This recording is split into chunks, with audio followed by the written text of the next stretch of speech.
हम आज के इस वीडियो में मौर्य साम्राज्य के इतिहास यानी मौर्य साम्राज्य को शुरू से लेकर अंतिम तक पढ़े थे। इसका स्थापना कब हुआ और इसका अंत कब हुआ। तो चलिए आज के इस वीडियो को शुरू करते हैं। दिया हुआ है मौर्य साम्राज्य में सबसे पहला लाइन, मौर्य वंश का संस्थापक चंद्रगुप्त मौर्य का जन्म 345 ईसा पूर्व में हुआ था। यानी जो चंद्रगुप्त मौर्य थे वह मौर्य वंश का स्थापना किए थे। इनका जन्म 345 ईसा पूर्व में हुआ था। आगे दिया हुआ है, जस्टिन ने चंद्रगुप्त मौर्य को सेंड्रोकोटस कहा है और जस्टिस ने चंद्रगुप्त मौर्य को सेंड्रोकोटस कहा है। आगे दिया हुआ है, विशाखा दत्त कृत मुद्रा राक्षस में यानी विशाखा दत्त के द्वारा लिखा गया पुस्तक मुद्रा राक्षस में चंद्रगुप्त मौर्य के लिए ब्रिसल का प्रयोग किया गया है। ब्रिसल का अर्थ होता है आज से निम्न कुल में उत का प्रयोग। आगे दिया हुआ है, घनानंद को हराने में चाणक्य का अन्य नाम है कौटिल्य और विष्णुगुप्त। चाणक्य को दो नामों से पुकारा जाता था, एक नाम है कौटिल्य और एक विष्णुगुप्त। घनानंद को हराने में चाणक्य ने चंद्रगुप्त मौर्य की मदद की थी, जो बाद में चंद्रगुप्त का प्रधानमंत्री बना था। और चाणक्य जो था वह चंद्रगुप्त मौर्य का प्रधानमंत्री था। आगे दिया हुआ है, इसके द्वारा लिखित पुस्तक अर्थशास्त्र है जिसका संबंध राजनीति से है और अर्थशास्त्र नामक पुस्तक का रचना चंद्रगुप्त मौर्य के समय में कौटिल्य ने किया था। आगे दिया हुआ है, घनानंद नंद वंश का अंतिम शासक था जिसे चंद्रगुप्त मौर्य ने हराया था। और घनानंद जो था वो नंद वंश का अंतिम शासक था और इसको चंद्रगुप्त मौर्य ने हराया था। आगे दिया हुआ है, चंद्रगुप्त मौर्य ने चाणक्य की सहायता से 322 ईसा पूर्व में घनानंद को पराजित किया था और चंद्रगुप्त मौर्य ने 322 ईसा पूर्व में चाणक्य यानी कौटिल्य की सहायता से घनानंद को पराजित किया था और मौर्य साम्राज्य की स्थापना की थी। आगे दिया हुआ है, चंद्रगुप्त मगध की राजगद्दी पर 322 ईसा पूर्व में बैठा था और चंद्रगुप्त जो था वह मगध की गद्दी पर 322 ईसा पूर्व में बैठा था। चंद्रगुप्त जैन धर्म का अनुयायी था। आगे दिया हुआ है, चंद्रगुप्त ने अपना अंतिम समय कर्नाटक के श्रवणबेलागोला नामक स्थान पर बिताया था और इसकी मृत्यु भी श्रवणबेलगोला में ही हुई थी। आगे दिया हुआ है, चंद्रगुप्त ने 305 ईसा पूर्व में सेल्यूकस निकेटर को हराया था। सेल्यूकस निकेटर जो था वह राजा सिकंदर का सेनापति था। आगे दिया हुआ है, सेल्यूकस निकेटर ने अपनी पुत्री कार्नेलिया की शादी चंद्रगुप्त मौर्य के साथ कर दी और युद्ध की संधि शर्तों के अनुसार 4 प्रांत, पहला है काबुल, कंधार, हेरात और मकरान, चंद्रगुप्त को दे दिया।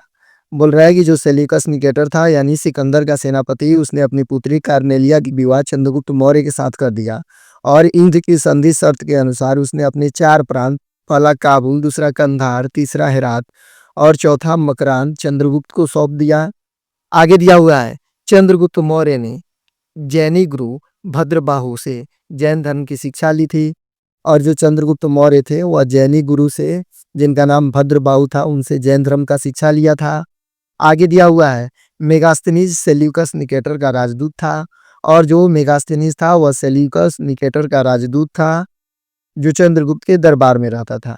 एग्जाम में क्वेश्चन पूछा जाता है मेगास्थनीज किसके काल में भारत आया था, तो इसका सही उत्तर होगा चंद्रगुप्त मौर्य के शासन काल में जो सेल्यूकस निकेटर का राजदूत था।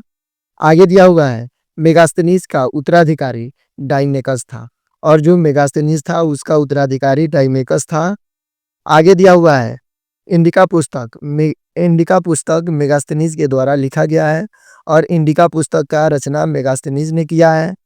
आगे बढ़ते हैं तो दिया हुआ है, चंद्रगुप्त मौर्य और सेल्यूकस के बीच हुए युद्ध का वर्णन एपियानस ने किया है। प्लूटार्क के अनुसार चंद्रगुप्त ने सेल्यूकस को 500 हाथी उपहार में दिए थे। बोल रहा है कि प्लूटार्क के अनुसार चंद्रगुप्त मौर्य ने सेल्यूकस को 500 हाथी गिफ्ट किया था। आगे दिया हुआ है, चंद्रगुप्त की मृत्यु 298 ईसा पूर्व श्रवणबेलगोला में उपवास के दौरान हुई और चंद्रगुप्त मौर्य की मृत्यु 298 ईसा पूर्व में श्रवणबेलगोला कर्नाटक में हुआ था। आगे बढ़ते हैं तो दिया हुआ है, बिंदुसार और चंद्रगुप्त मौर्य के बाद मौर्य वंश का शासन बिंदुसार के हाथ में आया और चंद्रगुप्त मौर्य का उत्तराधिकारी बिंदुसार बने। इनके बारे में पढ़ते हैं तो दिया हुआ है, चंद्रगुप्त मौर्य का उत्तराधिकारी बिंदुसार हुआ और चंद्रगुप्त मौर्य के मरने के बाद इनका जो उत्तराधिकारी हुआ वह बिंदुसार हुआ। यह 298 ईसा पूर्व मगध की राजगद्दी पर बैठा और यह 298 ईसा पूर्व में मगध की राजगद्दी पर बैठा। इसे अमित घात्र के नाम से भी जाना जाता है और बिंदुसार का दूसरा नाम अमित्रघात्र है। अमित्रघात्र का अर्थ होता है शत्रु विनाशक, यानी शत्रुओं का विनाश करने वाला अमित्रघात्र होता है। और अमित्रघात्र के नाम से बिंदुसार को जाना जाता है, जो मौर्य वंश के दूसरे शासक थे। आगे दिया हुआ है बिंदुसार आजीवक संप्रदाय का अनुयायी था। और जो बिंदुसार था वह आजीवक संप्रदाय का अनुयायी था। आगे बढ़ते हैं तो दिया हुआ है आजीवक संप्रदाय की स्थापना मखल्ली पुत्र गोसाल ने की थी। और आजीवक संप्रदाय की स्थापना मखल्ली पुत्र गोसाल ने किया था। आगे दिया हुआ है वायु पुराण में बिंदुसार को भद्रसार या वारीसार कहा गया है। और वायु पुराण में बिंदुसार को भद्रसार कहा गया है। भद्रसार का अर्थ होता है वारीसार। आगे दिया हुआ है जैन ग्रंथों में बिंदुसार को सिंहासन कहा गया है, सिंहसेन कहा गया है। और जैन ग्रंथों के अनुसार बिंदुसार को सिंहसेन के नाम से जाना जाता है। आगे दिया हुआ है बौद्ध विद्वान तारानाथ ने बिंदुसार को सोरे राज्यों का विजेता बताया है। और बौद्ध विद्वान तारानाथ ने बिंदुसार को सोरे राज्यों का विजेता बताया है, यानी इन्होंने अपने शासनकाल में सोरे राज्यों पे कब्जा किया था। आगे बढ़ते हैं तो दिया हुआ है मौर्य वंश का यानी मौर्य साम्राज्य का सबसे महान शासक जिनका नाम अशोक सम्राट था, इनके बारे में पढ़ते हैं। दिया हुआ है बिंदुसार का उत्तराधिकारी अशोक महान हुआ, जो 269 ईसा पूर्व में मगध की राजगद्दी पर बैठा। और बिंदुसार के बाद इनका उत्तराधिकारी जो हुआ अशोक महान हुआ, जो 269 ईसा पूर्व में मगध की राजगद्दी पर बैठा था।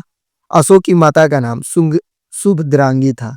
और जो अशोक के माता जी थे उनका नाम था शुभद्रांगी। आगे दिया हुआ है मगध की गद्दी पर बैठने के समय अशोक अवंती का राज्यपाल था। और मगध की गद्दी पर बैठने के पहले और उस समय तक अवंती का राज्यपाल था। आगे दिया हुआ है अशोक ने अपने अभिषेक के 8 वर्ष बाद लगभग 261 ईसा पूर्व में कलिंग पर आक्रमण किया और कलिंग की राजधानी तोसली पर अधिकार कर लिया। इसका उल्लेख 13वीं शिलालेख में किया गया है। बोल रहा है कि अशोक जब अपने राज्याभिषेक के लगभग 8 वर्ष बाद एक युद्ध किया, जिस कलिंग के युद्ध के नाम से जाना जाता है, वह 261 ईसा पूर्व में हुआ था। उसने कलिंग युद्ध के बाद कलिंग की राजधानी तोसली पर आक्रमण कर लिया। इसका उल्लेख 13वीं शिलालेख में किया गया है, अशोक के 13वीं शिलालेख में। आगे बढ़ते हैं तो दिया हुआ है उपगुप्त नामक बौद्ध भिक्षु ने अशोक को बौद्ध धर्म की दीक्षा दी थी। और उपगुप्त नामक बौद्ध भिक्षु ने अशोक को बौद्ध धर्म का दीक्षा दिया था। आगे बढ़ते हैं तो दिया हुआ है भारत में शिलालेख का प्रचलन सर्वप्रथम अशोक के काल में ही प्रारंभ हुआ। और भारत में शिलालेख का प्रचलन सबसे पहले अशोक के शासनकाल में प्रारंभ हुआ। आगे दिया हुआ है अशोक के शिलालेखों में ब्राह्मी लिपि, ख्रोष्टी लिपि, ग्रीक लिपि एवं अरमाइक लिपि का प्रयोग हुआ है। ख्रोष्टी लिपि दाई से बाई की तरफ लिखी जाती थी। जो ख्रोष्टी लिपि थी वह दाई से बाई की तरफ लिखी जाती थी। और अशोक के जितना भी शिलालेख थे उसमें ब्राह्मी लिपि, ख्रोष्टी लिपि, ग्रीक लिपि एवं अरमाइक लिपि का मुख्यतः प्रयोग हुआ था। आगे बढ़ते हैं तो दिया हुआ है ग्रीक एवं अरमाइक लिपि का अभिलेख अफगानिस्तान से प्राप्त हुआ है। यानी ग्रीक और अरमाइक लिपि का प्रयोग जिस अभिलेख में हुआ है वह अफगानिस्तान में पाया गया है। आगे दिया हुआ है ख्रोष्टी लिपि का अभिलेख सवाजगढ़ी और मानसेहरा वर्तमान पाकिस्तान से प्राप्त हुआ है। यानी मानसेहरा वर्तमान पाकिस्तान, सवाजगढ़ी में जो अभिलेख प्राप्त हुआ है उस पे ख्रोष्टी लिपि लिखा गया है। आगे दिया हुआ है ब्राह्मी लिपि का अभिलेख भारत से प्राप्त हुआ है। और जो ब्राह्मी लिपि है उसका अभिलेख भारत में प्राप्त हुआ है। आगे बढ़ते हैं तो दिया हुआ है अशोक ने बौद्ध धर्म के प्रचार के लिए अपने पुत्र महेंद्र, यानी अशोक के पुत्र का नाम महेंद्र था और उनके पुत्री का नाम संघमित्रा था, उसने बौद्ध धर्म के प्रचार के लिए अपने पुत्र महेंद्र और पुत्री को श्रीलंका भेजा था। आगे दिया हुआ है बौद्ध परंपरा और उनके लिपियों के अनुसार अशोक ने 84,000 स्तूपों का निर्माण करवाया था। बोल रहा है कि बौद्ध परंपरा और उनके लिपियों के अनुसार अशोक ने लगभग 84,000 स्तूपों का निर्माण करवाया था। आगे दिया हुआ है अशोक के शिलालेख की खोज 1750 ईस्वी में प्राग्रेटी फेंदलर ने की थी। और अशोक के शिलालेख की खोज सर्वप्रथम 1750 ईस्वी में हुई थी। इसके खोजकर्ता थे प्राग्रेटी फेंदलर।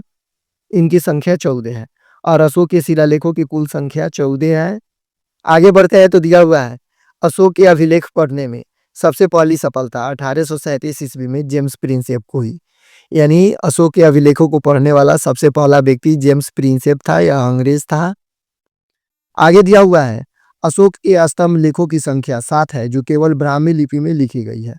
और अशोक की स्तंभ लेखों की संख्या कुल 7 है जो केवल ब्राह्मी लिपि में लिखी गई है। यह 6 अलग-अलग स्थानों से प्राप्त हुआ है। अब हम इन 6 अलग-अलग स्तंभों को पढ़ेंगे, स्तंभ लेख को। पहला जो स्तंभ लेख है वह प्रयाग स्तंभ लेख है। यह पहले कौशाम्बी में स्थित था। इस स्तंभ लेख को अकबर ने इलाहाबाद के किले में स्थापित कराया था। बोल रहा है कि जो प्रयाग स्तंभ लेख है यह सबसे पहले कौशाम्बी में स्थित था और यह सबसे लंबा स्तंभ लेख माना जाता है। इस स्तंभ लेख को अकबर ने इलाहाबाद के किले में स्थापित करवा दिया। आगे दिया हुआ है दिल्ली टोपरा, यानी यह स्तंभ लेख फिरोज शाह तुगलक के द्वारा टोपरा से दिल्ली लाया गया। आगे दिया हुआ है 3 नंबर दिल्ली मेरठ स्तंभ लेख।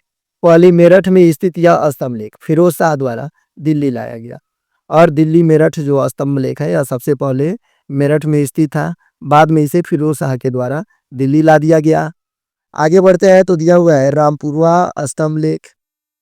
यह स्तंभ लेख चंपारण बिहार में अब स्थापित है। आगे दिया हुआ है इसकी खोज 1872 में कार्लायल ने की थी और चंपारण में जो रामपुरवा स्तंभ लेख है इसका खोज सबसे पहले 1872 कार्लायल ने किया था। आगे दिया हुआ है लौरिया आर्यराज चंपारण बिहार में है। और पांचवा जो इनका स्तंभ है वह लौरिया आर्यराज चंपारण दिया हुआ है यहाँ पे, लेकिन केवल लौरिया होगा। आगे दिया हुआ है लौरिया नंदनगढ़ चंपारण में इस स्तंभ पर मोर का चित्र बना है। छठा दिया हुआ है लौरिया नंदनगढ़ चंपारण बिहार में स्थित है। इस स्तंभ लेख पर मोर का चित्र बना हुआ है। आगे दिया हुआ है कौशाम्बी अभिलेख। इसे रानी का अभिलेख भी कहा जाता है। यह 7 अभिलेख में सबसे लंबा अभिलेख है। और जो कौशाम्बी अभिलेख है यह सबसे लंबा अभिलेख है, इसे रानी का अभिलेख भी कहा जाता है। आगे दिया हुआ है अशोक का सबसे छोटा अभिलेख रूमीदेई अभिलेख है। और अशोक का जो सबसे छोटा अभिलेख है वह रूमीदेई अभिलेख है। आगे दिया हुआ है अशोक के समय मौर्य साम्राज्य में प्रांतों की संख्या 5 थी। और अशोक के शासनकाल में मौर्य साम्राज्य में प्रांतों की संख्या 5 थी। अशोक के शासनकाल में प्रशासन की सबसे छोटी इकाई ग्राम कहलाती थी। और अशोक के शासनकाल में प्रशासन की जो सबसे छोटी इकाई थी उसको ग्राम के नाम से जाना जाता था। और इसका जो मालिक होता था उसे ग्रामिक कहा जाता था। आगे दिया हुआ है अशोक के समय जनपदीय न्यायालय के न्यायाधीश को राजू कहा जाता था। आगे दिया हुआ है अशोक के समय में जो जनपदीय न्यायालय था यानी जो जिला का न्यायालय था उसके न्यायाधीश को राजू के नाम से जाना जाता था। आगे दिया हुआ है अशोक के समय सरकारी भूमि को सीता भूमि कहा जाता था। और अशोक के समय जो सरकारी भूमि था उसको सीता भूमि के नाम से जाना जाता था। आगे दिया हुआ है बिना वर्षा के अच्छी खेती होने वाली भूमि को अवैध मातृक कहा जाता था, यानी जिन क्षेत्रों में बारिश नहीं होती थी उन क्षेत्रों में अगर अच्छी खेती होती थी तो वहाँ के सभी भूमि को अदेव मातृक कहा जाता था। आगे दिया हुआ है मौर्य काल में द्रोण अनाज के माप के लिए प्रयोग होता था। और मौर्य काल में अनाजों को मापने के यंत्र को द्रोण के नाम से जाना जाता था, यानी जिस चीज से अनाजों को मापा जाता था उसका नाम द्रोण था। आगे दिया हुआ है मेगास्थनीज ने भारतीय समाज को 7 वर्गों में विभाजित किया है। पहला वर्ग है दार्शनिक, दूसरा है किसान, तीसरा है अहीर, चौथा है कारीगर, पांचवा है सैनिक, छठा है निरीक्षक और 7वां है सभासद। इन 7 वर्गों का विभाजन मेगास्थनीज ने किया था। आगे बढ़ते हैं तो दिया हुआ है स्वतंत्र वेश्यावृत्ति को अपनाने वाली महिला रूपा जीवा कहलाती थी। और मौर्य शासनकाल में मौर्यों के शासनकाल में जो स्वतंत्र वेश्यावृत्ति थी महिलाएं उनको रूपा जीवा के नाम से जाना जाता था। आगे दिया हुआ है नंद वंश के विनाश करने में चंद्रगुप्त मौर्य ने कश्मीर के राजा प्रवर्तक से सहायता प्राप्त की थी। और जो नंद वंश के राजा थे घरानंद उनका विनाश करने के लिए उनको हराने के लिए चंद्रगुप्त मौर्य ने कश्मीर के राजा प्रवर्तक से सहायता प्राप्त किया था। आगे दिया हुआ है मौर्य शासन 137 वर्षों तक रहा। भागवत पुराण के अनुसार मौर्य वंश में 10 राजा हुए जबकि वायु पुराण के अनुसार 9 राजा हुए। बोल रहा है कि मौर्य शासन लगभग 137 वर्षों तक चला। भागवत पुराण के अनुसार मौर्य साम्राज्य में कुल 10 शासक थे जबकि वायु पुराण के अनुसार मौर्य साम्राज्य में कुल 9 शासक थे। आगे दिया हुआ है मौर्य वंश का अंतिम शासक बृहदर्थ था। और मौर्य वंश का जो अंतिम शासक था वह बृहदर्थ था। इसकी हत्या इसके सेनापति पुष्यमित्र शुंग ने 185 ईसा पूर्व में कर दी। और इसका हत्या इसी का सेनापति जिसका नाम पुष्यमित्र शुंग था उसने किया था और मगध में शुंग वंश की नींव डाली। और बृहदर्थ का हत्या करने के बाद इनका सेनापति पुष्यमित्र शुंग ने शुंग वंश का स्थापना किया और शुंग वंश का संस्थापक बन गया। और अब इसके साथ ही कुछ वन लाइनर प्रश्न को देखेंगे जो मौर्य साम्राज्य से संबंधित हैं और परीक्षाओं में बार बार पूछे जाते हैं। तो चलिए उसको देखते हैं। दिया हुआ है मौर्य वंश की स्थापना किसने की थी? तो इसका सही उत्तर होगा मौर्य वंश का स्थापना चंद्रगुप्त मौर्य ने किया था। आगे दिया हुआ है चंद्रगुप्त मौर्य ने किस ग्रीक शासक को हराया था? तो इसका सही उत्तर होगा चंद्रगुप्त मौर्य ने सेल्यूकस निकेटर नामक ग्रीक शासक को हराया था जो सिकंदर का सेनापति था। आगे दिया हुआ है चंद्रगुप्त मौर्य की राजधानी कौन सी थी? तो इसका सही उत्तर होगा पाटलिपुत्र चंद्रगुप्त मौर्य की राजधानी थी। आगे बढ़ते हैं तो दिया हुआ है अर्थशास्त्र ग्रंथ किसने लिखा था, यानी अर्थशास्त्र नामक ग्रंथ का रचना किसने किया था? तो इसका सही उत्तर होगा चाणक्य और चाणक्य का दूसरा नाम कौटिल्य था। आगे दिया हुआ है मौर्य वंश का सबसे प्रसिद्ध शासक कौन था? तो इसका सही उत्तर होगा मौर्य वंश का सबसे प्रसिद्ध शासक अशोक सम्राट था। आगे दिया हुआ है कलिंग युद्ध किस मौर्य शासक ने लड़ा था? तो इसका सही उत्तर होगा अशोक ने कलिंग युद्ध लड़ा था 261 ईसा पूर्व में। आगे बढ़ते हैं तो दिया हुआ है कलिंग युद्ध के बाद अशोक ने किस धर्म को अपनाया था? तो इसका सही उत्तर होगा कलिंग युद्ध में विजय के बाद अशोक ने बौद्ध धर्म को अपनाया था। आगे बढ़ते हैं तो दिया हुआ है अशोक ने बौद्ध धर्म की कौन सी सभा में भाग लिया था? तो इसका सही उत्तर होगा तीसरी बौद्ध सभा और तीसरी बौद्ध सभा का आयोजन पाटलिपुत्रा में हुआ था। अगला क्वेश्चन है अशोक के शासनकाल की जानकारी किससे मिलती है? तो इसका सही उत्तर होगा अशोक के शिलालेखों और स्तंभ लेखों से उसके शासनकाल की जानकारी हमें प्राप्त होती है। आगे दिया हुआ है अशोक ने अधिकतम शिलालेख किस भाषा में लिखवाए थे? तो इसका सही उत्तर होगा प्राकृत भाषा यानी ब्राह्मी लिपि में अशोक ने अपने सबसे अधिक शिलालेख लिखवाए थे। आगे दिया हुआ है मौर्य काल में सबसे प्रमुख कर कौन सा था? तो इसका सही उत्तर होगा भूमि कर जिसको भाग्य के नाम से जाना जाता था मौर्य काल का सबसे प्रमुख कर था।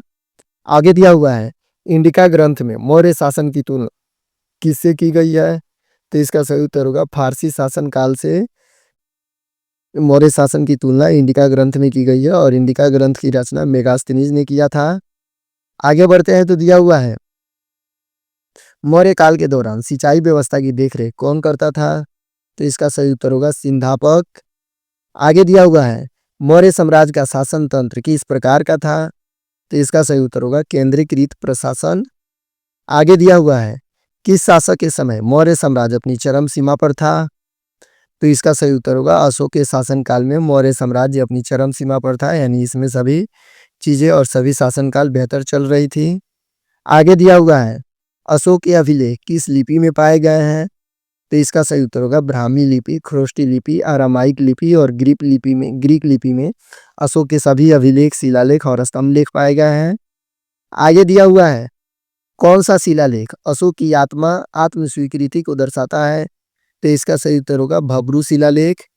आगे दिया हुआ है अशोक के अभिलेखों का सबसे बड़ा संग्रह कहाँ है? तो इसका सही उत्तर होगा गिरनार गुजरात में। आगे बढ़ते हैं तो दिया हुआ है कौन सी गुफाएं मौर्य काल में बनाई गई थी? तो इसका सही उत्तर होगा बराबर की गुफाएं मौर्य काल में बनाई गई थी। आगे दिया हुआ है अशोक ने अपने लेखों में खून को किस नाम से संबोधित किया है? तो इसका सही उत्तर होगा देवानम प्रिय राजा, यानी सभी में अच्छा और सबसे प्रिय राजा। आगे दिया हुआ है मौर्यकालीन ग्रामीण प्रशासन का प्रमुख अधिकारी कौन होता था? तो इसका सही उत्तर होगा ग्रामिक। मौर्य काल में ग्राम का सबसे बड़ा अधिकारी जो होता था, यानी उसका जो मुखिया होता था, उसको ग्रामिक के नाम से जाना जाता था। आगे दिया हुआ है मौर्य काल में नगर का प्रमुख अधिकारी कौन कहलाता था? तो इसका सही उत्तर होगा नगरिक।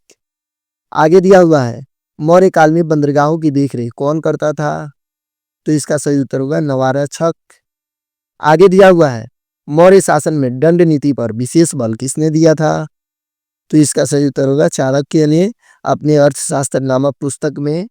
आगे बढ़ते हैं तो दिया हुआ है मौर्य शासन में महामात्य किसे कहते थे? तो इसका सही उत्तर होगा उच्च अधिकारी को मौर्य शासन में महामात्य के नाम से जाना जाता था। आगे दिया हुआ है किस स्तंभ लेख में अशोक ने पशुओं की हत्या रोकने का आदेश दिया है? तो इसका सही उत्तर होगा रूमिनदेही के स्तंभलेख में, और रूमिनदेही स्तंभलेख सबसे छोटा अभिलेख है। आगे दिया हुआ है शुंग वंश की स्थापना किसने की थी? तो इसका सही उत्तर होगा पुष्यमित्र शुंग ने शुंग वंश की स्थापना किया था, मौर्य वंश के सबसे अंतिम शासक बृहदर्थ को मार के। आगे बढ़ते हैं तो दिया हुआ है मौर्य शासकों ने किस धर्म को राजकीय संरक्षण दिया था? तो इसका सही उत्तर होगा बौद्ध धर्म को। आगे दिया हुआ है मौर्य साम्राज्य की पश्चिमी सीमा कहाँ तक फैली थी? तो इसका सही उत्तर होगा अफगानिस्तान तक मौर्य साम्राज्य की पश्चिमी सीमा फैली हुई थी। आगे दिया हुआ है अशोक के अभिलेखों को सबसे पहले पढ़ने वाला विद्वान कौन था? तो इसका सही उत्तर होगा जेम्स प्रिंसेप ने। आगे बढ़ते हैं तो दिया हुआ है धम्म का प्रचार करने के लिए अशोक ने किनको नियुक्त किया था? तो इसका सही उत्तर होगा धम्म महामात्र का एक नियुक्ति हुआ था अशोक के समय में। उन सभी लोगों का काम धम्म का प्रचार था। आगे दिया हुआ है मौर्यकालीन समाज में सबसे शक्तिशाली वर्ग कौन सा था? तो इसका सही उत्तर होगा क्षत्रिय वर्ग। आगे दिया हुआ है मौर्यकालीन राजस्व व्यवस्था का उल्लेख किस ग्रंथ में मिलता है? तो इसका सही उत्तर होगा अर्थशास्त्र में। आगे दिया हुआ है मौर्य वंश की स्थापना कब हुई थी? तो इसका सही उत्तर होगा 322 ईसा पूर्व में मौर्य वंश की स्थापना हुई थी। आगे दिया हुआ है अशोक ने तीसरी बौद्ध सभा कहाँ आयोजित करवाई थी? तो इसका सही उत्तर होगा पाटलिपुत्र में। आगे दिया हुआ है तीसरी बौद्ध सभा की अध्यक्षता किसने की थी? तो इसका सही उत्तर होगा मोगल्लीपुत्र तीस ने तीसरी बौद्ध सभा की अध्यक्षता की थी, जिसकी आयोजन पाटलिपुत्रा में हुई थी। आगे दिया हुआ है अशोक ने किस देश में बौद्ध धर्म प्रचार हेतु राजदूत भेजे थे? तो इसका सही उत्तर होगा श्रीलंका में, सीरिया में, मिस्र में, यूनान में अशोक ने बौद्ध धर्म का प्रचार करने के लिए अपना राजदूत नियुक्त करके इन 4 देशों में भेजा था। आगे दिया हुआ है अशोक ने सबसे पहले शिलालेख कहाँ खुदवाया था?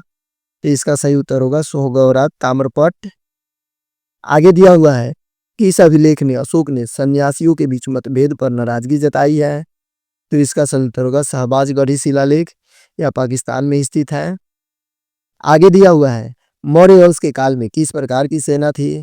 तो इसका सही उत्तर होगा अस्थाई सेना थी, रेगुलर स्टैंडिंग आर्मी। आगे बढ़ते हैं तो दिया हुआ है चंद्रगुप्त की मृत्यु कहाँ हुई थी? तो इसका सही उत्तर होगा सरवनबेलगोला, कर्नाटक में। आगे दिया हुआ है मौर्य शासन में न्याय का प्रमुख अधिकारी कौन था? तो इसका सही उत्तर होगा धम्माधिकारी मौर्य शासन में न्याय का प्रमुख अधिकारी था। आगे दिया हुआ है अशोक के समय विदेशों से आने वाले लोग किस उद्देश्य से आते थे? तो इसका सही उत्तर होगा व्यापार और धर्म प्रचार करने के लिए अशोक के शासनकाल में सभी विदेशी लोग आते थे भारत। आगे दिया हुआ है अशोक के स्तंभों की ऊंचाई सामान्यतः कितनी होती थी? तो इसका सही उत्तर होगा लगभग 40 से 50 फीट तक। आगे दिया हुआ है मौर्य साम्राज्य की मुद्रा प्रणाली कैसी थी? तो इसका सही उत्तर होगा धातु मुद्रा प्रणाली। आगे दिया हुआ है किस यूनानी लेखक ने भारत को सोने की चिड़िया कहा था? तो इसका सही उत्तर होगा मेगास्थनीज ने। और मेगास्थनीज ने एक पुस्तक लिखा था जिसका नाम इंडिका था, उसने उसी पुस्तक में भारत को सोने की चिड़िया कहा था। आगे दिया हुआ है अशोक के किस स्तंभ पर हाथियों की मूर्ति खुदी हुई है? तो इसका सही उत्तर होगा संकिसा स्तंभ में। आगे दिया हुआ है मौर्य प्रशासन में न्यायिक व्यवस्था कैसी थी? तो इसका सही उत्तर होगा राजा द्वारा नियंत्रित। आगे दिया हुआ है कलिंग युद्ध किस वर्ष हुआ था? तो इसका सही उत्तर होगा 261 ईसा पूर्व में। आगे बढ़ते हैं तो दिया हुआ है अशोक का शेर स्तंभ अब किस रूप में जाना जाता है? तो इसका सही उत्तर होगा भारत का राष्ट्रीय प्रतीक, यानी अशोक के जो स्तंभ थे जिनमें शेरों का चित्र था उसको अब भारत का राष्ट्रीय प्रतीक माना जाता है। आगे दिया हुआ है मौर्य साम्राज्य के अंत का क्या कारण था? तो इसका सही उत्तर होगा कमजोर उत्तराधिकारी और ब्राह्मणों का विरोध के कारण मौर्य साम्राज्य का अंत हो गया था। आगे दिया हुआ है अंतिम मौर्य शासक कौन था? तो इसका सही उत्तर होगा बृहदर्थ। आगे दिया हुआ है बृहदर्थ की हत्या किसने की थी? तो इसका सही उत्तर होगा पुष्यमित्र शुंग ने बृहदर्थ का हत्या करके और शुंग वंश का स्थापना किया था। आगे बढ़ते हैं तो दिया हुआ है मौर्य वंश के बाद कौन सा वंश सत्ता में आया था? तो इसका सही उत्तर होगा शुंग वंश। आगे दिया हुआ है अशोक ने किस धार्मिक नीति को अपनाया था? तो इसका सही उत्तर होगा धम्म नीति। आगे दिया हुआ है मौर्य काल में मुख्य प्रशासनिक केंद्र कौन सा था? तो इसका सही उत्तर होगा पाटलिपुत्रा मौर्य काल का सबसे बड़ा और सबसे प्रचलित शासनिक शहर था। आगे दिया हुआ है मौर्य साम्राज्य की भाषा क्या थी, राजभाषा क्या थी? तो इसका सही उत्तर होगा प्राकृत। आगे दिया हुआ है मेगास्थनीज कौन था? तो इसका सही उत्तर होगा यूनानी राजदूत सेल्यूकस निकेटर का राजदूत था। आगे दिया हुआ है मेगास्थनीज ने किस मौर्य शासक के दरबार में सेवा दी थी? तो इसका सही उत्तर होगा चंद्रगुप्त मौर्य के शासनकाल में, चंद्रगुप्त मौर्य के दरबार में। आगे दिया हुआ है मेगास्थनीज ने किस ग्रंथ की रचना की थी? तो इसका सही उत्तर होगा इंडिका। आगे दिया हुआ है अशोक ने किस स्थान पर सबसे अधिक स्तंभ बनवाए थे? तो इसका सही उत्तर होगा सारनाथ में। आगे दिया हुआ है धम्म महामात्र किसने नियुक्त किए थे? तो इसका सही उत्तर होगा अशोक सम्राट ने। आगे दिया हुआ है मौर्यकालीन मुख्य कर अधिकारी को क्या कहते थे? तो इसका सही उत्तर होगा संवाहक। आगे बढ़ते हैं तो दिया हुआ है मौर्य काल में व्यापार और वाणिज्य की देखरेख कौन करता था? तो इसका सही उत्तर होगा पर्याध्यक्ष। आगे दिया हुआ है मौर्य प्रशासन में जासूसी विभाग प्रमुख क्या कहलाता था?